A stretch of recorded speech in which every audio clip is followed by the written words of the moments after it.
Siva media நண்பர்கள் அனைவருக்கும் வணக்கம். தமிழ்நாடு அரசு, தமிழ்நாடு முதலமைச்சர் மு.க.ஸ்டாலின் அவர்களுக்கு ஆலோசனை கொடுக்கக்கூடிய சிலர் சரியான ஆலோசனைகளை கொடுத்தாலும் சிலர் தவறான ஆலோசனைகளை கொடுத்து அவரை இடியாப்ப சிக்கலில் மாட்டி விடுறதுங்கிறது காலகாலமாக தொடர்ந்து நடந்துட்டு இருக்குது. அந்த வகையில் கடந்த ஒரு 10 நாட்களுக்கு முன்னால் தனியார் கல்லூரிகள் எல்லாமே பல்கலைக்கழகங்களாக மாற்ற அரசு அனுமதி இருக்குது. யார் வேண்டுமானாலும் தனியார் கல்லூரிகள், ஒன்றுக்கும் மேற்பட்ட கல்லூரிகளை நடத்திக்கிட்டு இருக்கிறேன், நீங்கள் பல்கலைக்கழகங்களாக மாற்றிக்கலாம் அப்படிங்கிற ஒரு அரசாணை வெளியிட்டாங்க. அது வெளியான உடனே அதில் இருந்த பல குறைகள் கல்வியாளர்களிடம் ஒரு பெரும் எதிர்ப்பை ஏற்படுத்திச்சு.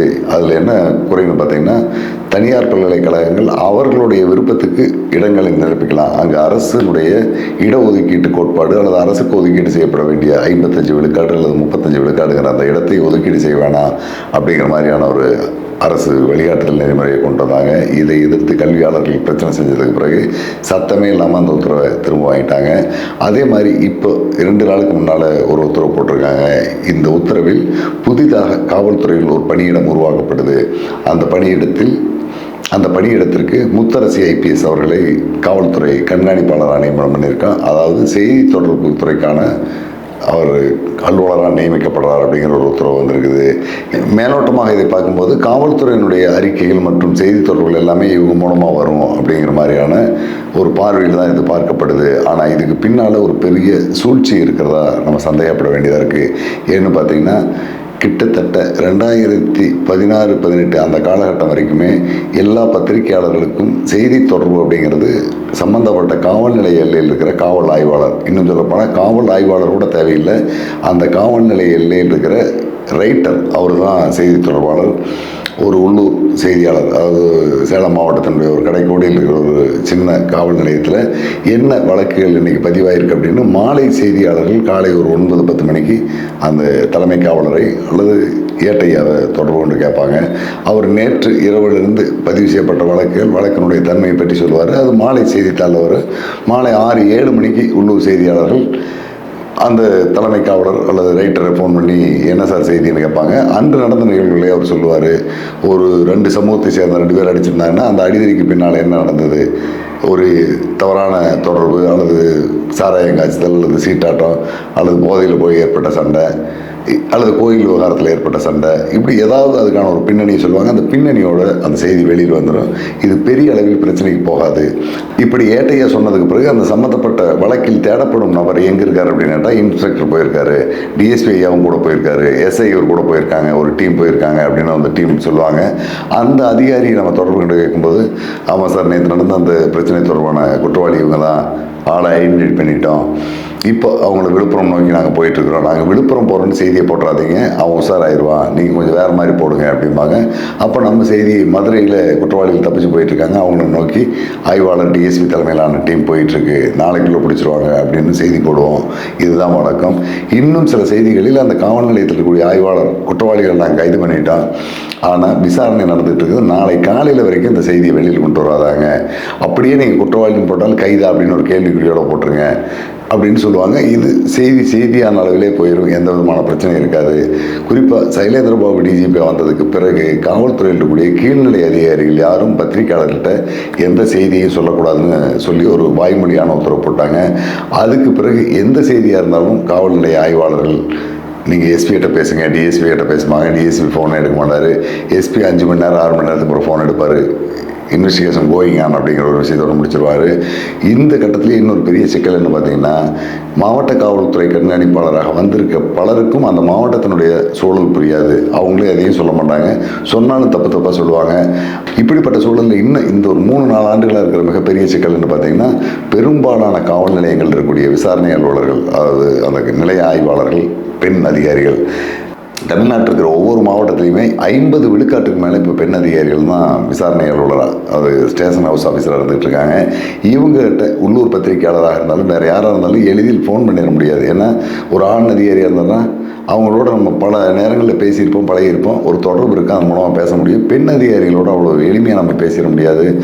அலுவலக நேரத்தில் அவங்கள நேரில் சந்தித்து கேட்குறது தான் வசதியாக இருக்கும். அல்லது நம்ம ஃபோன் பண்ணி அவங்க அதை தவறாக புரிஞ்சுக்கிட்டாவோ அது வேறு விதமான சிக்கலாகிட்டா பத்திரிகையாளர்களுக்கு ஒரு கெட்ட பேர் வந்துடும். அதனால் பெண் அதிகாரிகளுக்கு ஃபோன் பண்ணுறதை பெரும்பாலும் குறைச்சிட்டாங்க. நேரில் சந்திக்கிறதுக்கு மட்டும்தான் போகிறோம். இது காவல்துறைக்கு இன்னொரு பெரிய பின்னடைவு. எந்த செய்தியை பற்றியும் எந்த விவரத்தையும் நம்ம தெரிஞ்சுக்க முடியாமையே நம்ம இஷ்டத்துக்கு செய்தி போட வேண்டிய ஒரு சூழல் வந்துட்டுது. இன்னும் அந்த புகார் கொடுத்தவங்க அல்லது பாதிக்கப்பட்ட தரப்பு அப்படிங்கிற தரப்பு என்ன கதையை தட்டி விடுதோ அந்த கதை பூரா மீடியாவில் வந்துடுது, யூடியூப்லேயும் வந்துடுது. ஒருவேளை இது உண்மை அல்ல அப்படிங்கிறது அந்த பகுதி செய்தியாளருக்கு தெரிஞ்சுன்னா அவங்க அலுவலகத்தில் சொல்லி சார் செய்தி வேறு மாதிரி இருக்குது, நம்ம பொதுமக்கள் சொல்கிறதையோ அல்லது பாதிக்கப்பட்ட சொல்கிற செய்தியை போடுறது சரியாக இருக்காது அப்படிங்கிற ஒரு செய்தியாக சொல்கிறதுக்கு வாய்ப்பு இருக்குது. இப்போ அதுவும் கிடையாது. எதுவாக இருந்தாலும் எஸ்பி அப்படிங்கிற லெவல்லேருந்து இப்போ டிஐஜி ஐஜிங்கிற லெவலுக்கு போயிட்டது. குறிப்பாக ஈரோடு திருப்பூர் மாவட்டங்களில் ஒரு 16-17 இடங்களில் இரட்டை கொலைகளாகவே நடந்துகிட்டு இருந்தது. வாய்க்கால் கரையோரத்தில் இருக்கிற வயதானவங்களை எல்லாம் கொண்டுகிட்டு இருந்தாங்க. இந்த செய்தி குறித்து எந்த தகவலையுமே எந்த காவல்துறை அதிகாரியுமே கடந்த 5 ஆண்டுகளில் தெரிவிக்கவே இல்லை. அப்படிப்பட்ட சூழலில் கடைசியாக ஐஜி தான் செந்தில்குமார் அவங்கள கைது பண்ணி ஒரு செய்தியை கொடுத்துருந்தாரு. அதோட முன்னுக்கு பின் முரணான சில செய்திகள்லாம் வந்தது. காரணம், விசாரணையில் இருக்கக்கூடிய இன்வெஸ்டிகேஷன் ஆஃபீஸர் சொன்னால் மட்டும்தான் அது செய்தியாளர்களுக்கு புரியும். செய்தியாளர்கள் கேட்குற கேள்விக்கு அவங்களால பதில் சொல்ல முடியும். அவங்ககிட்டருந்து எழுத்துப்பூர்வமான ரிப்போர்ட் வாங்கிட்டு இன்னொருத்தர் அதை படிக்கிறதுல புரிதல் ஏற்படாது. அது பார்க்குறவங்களுக்கு இன்னும் பெரிய குழப்பத்தை ஏற்படுத்தும். இப்படிப்பட்ட ஒரு குழப்பமான சூழல் தான் கடந்த 5 ஆண்டுகளாக காவல்துறையினுடைய செயல்பாடுகள் என்னங்கிறத ஊடகத்துறை சார்ந்தவங்களே தெரிஞ்சிக்க முடியாத ஒரு குழப்பமான சூழல் போயிட்டுருக்குது. இப்படி குழப்பம் ஏற்பட்டு பெரும் கலவரமாக மாறினதுங்கிறது பல நிகழ்வுகளை நம்ம சொல்ல முடியும். குறிப்பாக சொல்லணும்னா 2 நிகழ்வுகளை சொல்லலாம். ஒன்று, கனியாமூர் சக்தி மெட்ரிக் பள்ளி விவகாரம். அதாவது கள்ளக்குறிச்சி மாவட்டம் சின்னச்சேலம் பக்கத்தில் இருக்கிற கனியாமூர் சக்தி மெட்ரிக் பள்ளி மாணவி ஸ்ரீமதி தற்கொலை. இந்த தற்கொலை நடந்திருந்த அந்த நிகழ்வை முதல் கட்ட விசாரணையில் இருக்கக்கூடிய காவல் அதிகாரிகள் மறுநாள், அதாவது அந்த நிகழ்வு நடந்த அன்றைக்கி அவங்களால சொல்ல முடியாது, அடுத்த நாள் என்னங்கிறத இந்த 8 லெவலில் இருக்கக்கூடிய ஒரு அதிகாரி அங்கே இருக்கிற உள்ளூர் பத்திரிகையாளருக்கு ஒரு செய்தியை சொல்லியிருந்தாருன்னா, ஆமாம் சார் அந்த பொண்ணு இறந்துருச்சு, பொண்ணு இந்த பள்ளியில் தான் படிச்சிருக்கு, கடந்த ஆண்டு தேர்வு முடிஞ்சு ரிசல்ட் வரதுக்கு முன்னே அந்த பொண்ணு அவங்க அம்மா வந்து டிசி வாங்கிட்டு போய் வேறு ஸ்கூலில் சேர்த்துட்டாங்க. சேர்த்துறதுக்கு காரணம் என்ன பள்ளி நிர்வாகம் கேட்கும்போது, அந்த வேனில் வர ஒரு பையனோட அந்த பொண்ணு பேசிட்டு வந்திருக்கு, அதனால் நாங்கள் மாற்றிக்கிறோன்னு சொல்லி சொன்னாங்களாம். அதுக்கப்புறம் அந்த பள்ளியில் சேர்ந்ததுக்கு பிறகு அந்த பொண்ணு மீண்டும் இந்த பள்ளியில் தான் நான் படிப்பேன் அடம் பிடிச்சி 1 மாதத்துக்கு பிறகு அங்கேருந்து டிசியை வாங்கிட்டு வந்து சாகரத்துக்கு ஒரு 6 நாளைக்கு முன்னே தான் இந்த ஸ்கூலில் சேர்த்துருக்காங்க அப்படிங்கிற செய்தியை ஒரு ஏட்டு சொல்லி இருந்தார் என்றாலே இந்த செய்தி அடுத்த கதையை நோக்கி, அதாவது அந்த கட்டுக்கதைகளை நோக்கி நகர்ந்திருக்காது, தடுக்கப்பட்டிருக்கும். ஆனால் சின்னச்சேலம் காவல் நிலையத்தில் இருக்கிற ஏட்டையாவையும் பேசக்கூடாதுட்டாங்க, சின்னச்சேலம் காவல் நிலையத்தில் எஸ்ஐ இன்ஸ்பெக்டர் யாரையும் பேசக்கூடாதுட்டாங்க. அடுத்த கட்டமாக கள்ளக்குறிச்சி டிஎஸ்பியை பற்றி கூட இதை பேசக்கூடாதுன்னு சொல்லி இன்றைக்கு வரைக்கும் கிட்டத்தட்ட அந்த நிகழ்வு நடந்து 3 ஆண்டுகளாக போகுது. 3 ஆண்டுகளாக காவல்துறை தரப்பில் அதில் என்ன நடந்துங்கிற செய்தியை சொல்லாமையே எல்லாரும் கடந்து போனதனுடைய விளைவு, அந்த பாதிக்கப்பட்ட மாணவியினுடைய அம்மா எங்கள் மகளை பள்ளி நிர்வாகிகள் அழிச்சு கொண்டுட்டாங்க, தூக்கி போட்டு கொண்டுட்டாங்க, அப்படி பல கதைகளை கட்டிவிட்டு அது இன்னும் ஒரு கதையாகவே ஓடிக்கிட்டு இருக்கு. இது உண்மை இல்லைன்னு மறுத்து பேசுறதுக்கான ஆளே அங்கே யாரும் இல்லாதனால அது ஒரு பெரிய பிரச்சனை ஆகிட்டுது. அதே மாதிரி இன்னொரு விவகாரம் பார்த்திங்கன்னா, புதுக்கோட்டை மாவட்டம் அன்னவாசல் பகுதியில் இருக்கக்கூடிய வேங்கவயல் கிராமம், வேங்கவயல் கிராமத்திலும் இதே மாதிரி தான் ஒரு விவகாரம். தொட்டியில் குடிநீர் தொட்டியில் மலம் கலந்ததாக சொல்லப்படுற ஒரு விவகாரம். இது யார் அப்படிங்கிறது அந்த உள்ளூர் காவல் நிலையத்தில் இருக்கிற காவலர்கள், அதில் அன்றைக்கி பெரும்பான்மையாக ஒடுக்கப்பட்ட சமூக காவலர்கள் தான் இருக்காங்க. அவங்களே அன்றைக்கு மாலையே இவங்க தான் குற்றவாளிங்கிறத முடிவு பண்ணி காவல் நிலையத்தை கூட்டு போகிறாங்க.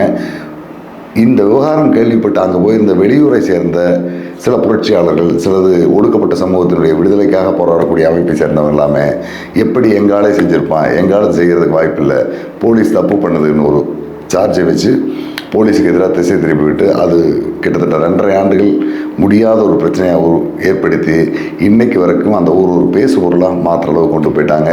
இதுவும் அதே மாதிரி தான் லோக்கல் ஸ்டேஷனுடைய எஸ்ஐ அல்லது அந்த ஏட்டையா, இந்த 2 பேருமே என்ன விசாரிச்சிங்க, என்ன சார் கிரவுண்ட் அப்படிங்கிறத ஒரு லோக்கல் இருக்கிற 3-4 ரிப்போர்ட்டர், அவங்களுக்கு பெரிய அளவுலாம் 30-40 பேர்லாம் தொடர்பு இருக்க மாட்டாங்க, ஒரு 5-6 பேர் இருப்பாங்க. அந்த 5-6 பேருக்கு அவங்க சொல்லியிருந்தாலே இந்த பிரச்சனை விஸ்வரூபம் எடுத்து வேறு நிலைக்கு போகாமல் தடுக்கப்பட்டிருக்கும். இப்படி சொல்லாததனுடைய விளைவாக தான் பல செய்திகள் என்ன நடந்துங்கிறதே வெளியில் தெரியாமல் ஆளுக்கு ஒரு செய்திகளை போட்டுக்கிட்டு இருக்க ஒரு சூழல் போயிட்டுருக்குது. இதுக்கெல்லாம் முற்றுப்புள்ளி வைக்கணும்னு சொன்னோம்னா, முத்தரசி ஐபிஎஸ் அவர்களை செய்தி தொடர்பாளராக போட்டதுனால் தீருமா அப்படின்னா தீரவே தீராது. அதிகார பரவலாக்கம் அதுதான் சாத்தியமாகுது. எதிர்காலத்தினுடைய நாட்டின் வளர்ச்சிக்கும் எல்லா வளர்ச்சிக்கும் அதிகார பரவலாக்கம் தான் காரணமாக இருக்கும். இது தேவைன்னு தான் திமுக அரசு சொல்லிகிட்டு இருக்குது.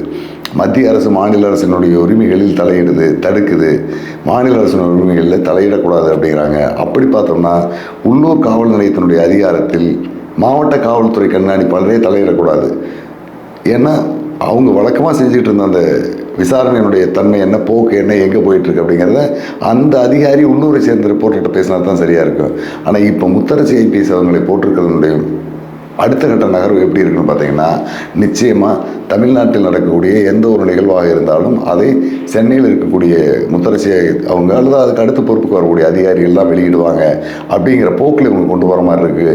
இப்படி ஒரு போக்கில் அந்த செய்தி போய் அந்த செய்தி சென்னையிலிருந்து அவங்க வெளியிடுவாங்க. சென்னையில் வெளியிடும்போது புதுக்கோட்டை மாவட்டத்திலேயோ அல்லது ஈரோடு சேலம் மாவட்டத்திலேயோ கடைசியில் இருக்கக்கூடிய ஒரு குளத்தூர் அப்படிங்கிற அந்த காவல்நிலை எல்லையில் நடந்த விவகாரத்தை பற்றி அவங்க ஒரு ப்ரெஸ் ரிலீஸ் கொடுக்குறாங்கன்னா அல்லது அதை பற்றி பேசுகிறாங்க, பெரும்பாலும் அறிக்கையாக தான் வரும், பேச மாட்டாங்க.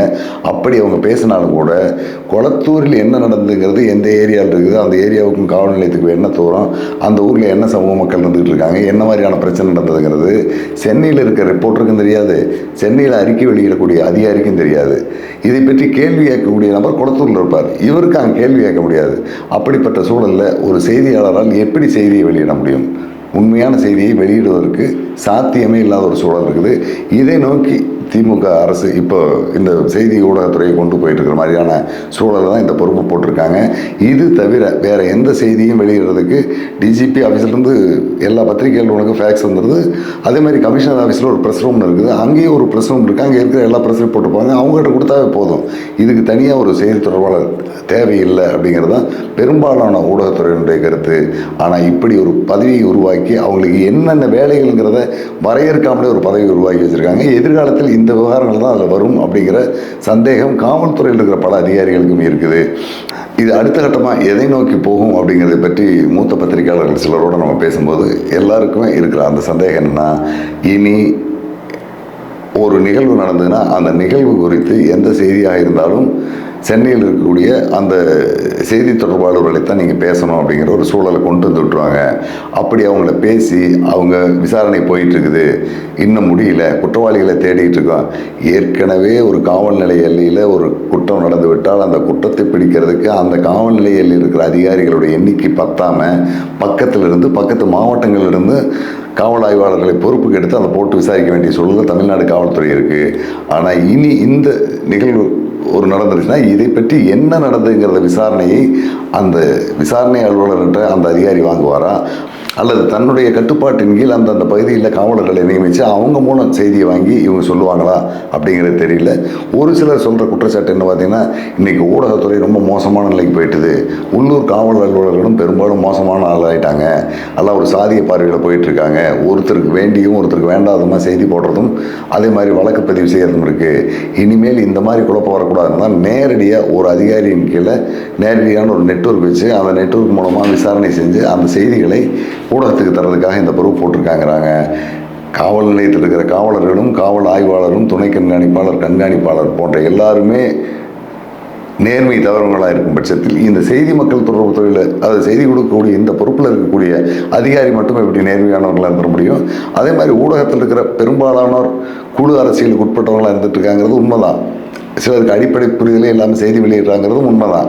அப்படியெல்லாம் இருந்தாலும் அந்த பகுதியில் நேர்மையான சிலரும் இருக்கத்தான் செய்வாங்க. அவங்களுக்கு இப்போ இந்த விசாரணை அதிகாரிகள் போயிட்டு இருக்கிற போக்கு எல்லாமே தவறாக இருக்குது, உண்மை வேறு விதமாக இருக்குது அப்படின்னு அவர் ஒரு உண்மையை வெளியிட்டால் அந்த உண்மையை எப்படி நீங்கள் வெளியிட்டீங்க, உங்களுக்கு இருக்கிற தரவு என்னங்கன்னு இங்கே உள்ளூரில் இருக்கிற காவல் அதிகாரிகள் கேட்பாங்க. நம்ம நேரடியாக பேசி முடிச்சிடலாம். சில வழக்குகளுக்கு 41A பிரிவின் கீழே நோட்டீஸ் கொடுத்துருக்காங்க.